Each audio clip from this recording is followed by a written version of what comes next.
오늘 말씀은 사무엘상 8장 1절에서 3절까지 사무엘도 실패한 자녀 교육이라는 제목입니다.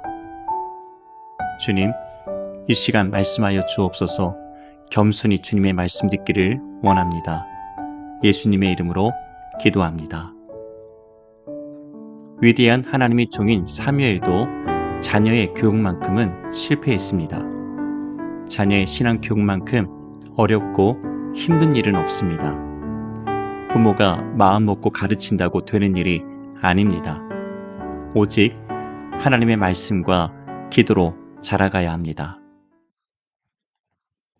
첫째, 자녀를 위한 하나님의 뜻을 구해야 합니다. 1절, 2절에 사무엘이 늙음에 그의 아들들을 이스라엘 사사로 삼으니 장자의 이름은 요엘이요 차자의 이름은 아비야라. 그들이 브엘세바에서 사사가 되니라. 세월 앞에 장사 없다는 말이 있습니다. 어느새 아이였던 사무엘이 자라서 성인이 되고 이제는 나이가 들어서 늙었다고 말씀합니다. 사무엘이 늙음에 어미의 젖을 뗀 순간부터 성전에 맡겨진 사무엘은 세마포 예봇을 입고서 여호와 앞에서 섬겼습니다. 말씀이 희귀하고 이상이 흔히 보이지 않던 시대에 하나님의 음성을 듣고서 자랐습니다. 그렇게 온 이스라엘이 사무엘을 선지자로 알았고 미스바 대성회를 통해서 본격적인 사사로서 이스라엘을 통치했습니다. 사무엘이 사는 날 동안 여호와의 손이 모든 대적을 막아두셨고 빼앗겼던 지경을 회복하고 평화가 지속되었습니다. 해마다 사무엘은 이스라엘의 주요 지역을 순회하며 말씀을 전하고 공의로 다스렸습니다. 그렇게 이스라엘의 선지자로 사사로 분주한 나날을 보냈던 사무엘도 이제 나이가 들어 늙게 된 것입니다. 그들이 브엘세바에서 사사가 되니라. 이제 나이든 사무엘도 혼자서는 감당할 수 없는 중한 사역이 되었습니다. 결국 사무엘은 자신의 두 아들 유엘과 아비야를 사사로 세우고 자신의 업무를 돕게 했습니다. 현실적으로 당연하고 이해가 되는 상황입니다. 그러나 사사는 하나님께서 그때마다 지명하여 세우시는 사역자입니다. 그런데 사무엘은 하나님의 뜻을 묻지도 않고 자신이 임의로 세웠습니다. 아무리 내 자식이라도 사사가 될 만한 자질이 있다 해도 하나님의 부르심 먼저 확인하고 기도한 후에 세워야 했습니다. 그것도 하나님의 공의를 나타내고 재판을 해야 하는 막중한 자리입니다.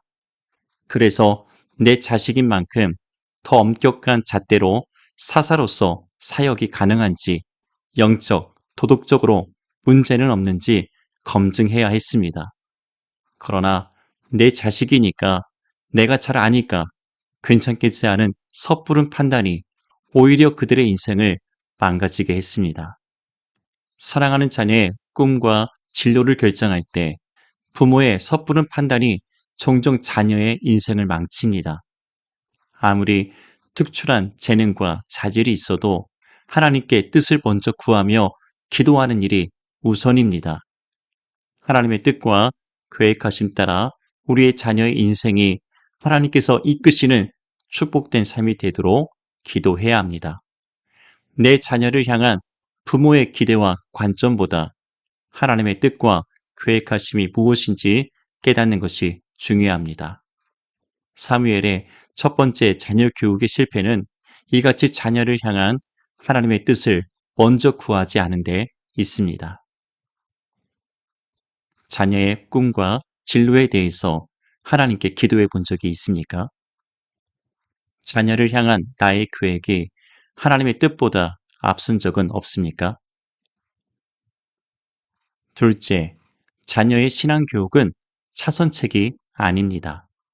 3절에 그의 아들들이 자기 아버지의 행위를 따르지 아니하고 이익을 따라 뇌물을 받고 판결을 굽게 하니라. 사무엘은 자신의 두 아들을 사사로 임명했습니다. 하나님께서 시키시지 않은 일을 임으로 행했습니다. 문제는 그들이 사사가 될 준비가 되지 않았습니다. 사람이 볼 때 자질이 있어 보여도 하나님이 보실 때 자격이 없는 사람이 있습니다. 반면에 사람이 볼 때 자질이 없어 보여도 하나님이 보실 때 준비된 기도의 사람이 있습니다. 사무엘은 자신이 볼 때 두 아들이라면 충실하게 잘 감당할 거라 생각했습니다. 훗날 다윗을 기름 부어 세울 때도 사무엘은 사람의 외모를 보고서 같은 실수를 반복했습니다.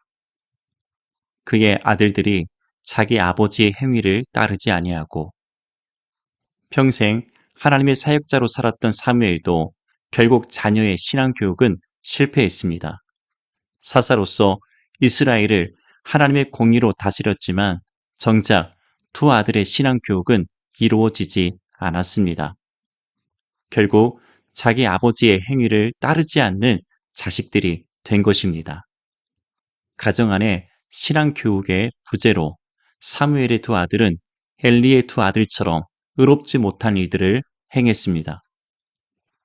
이익을 따라 뇌물을 받고 판결을 굽게 하니라.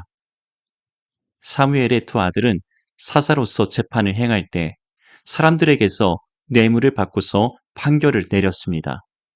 하나님의 공의로 옳고 그름을 판단하지 않고 자신들의 사익을 따라서 뇌물을 받고서 판결을 유리하게 내린 것입니다.